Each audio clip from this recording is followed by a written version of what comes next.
How to send services charge payment on Martcost store.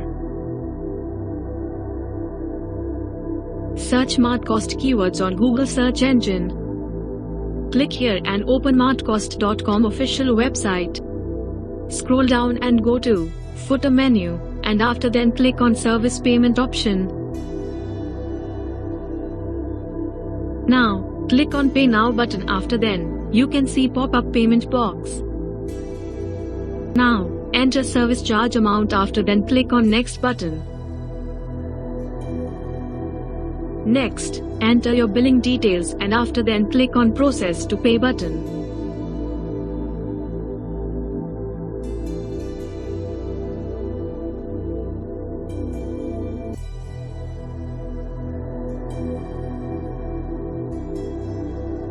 Choose any payment method like credit card, debit card, net banking, UPI, wallet, etc. After then click on Pay button.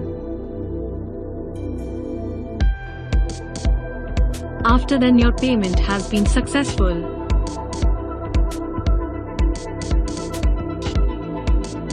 Join now digital education Martcost.com.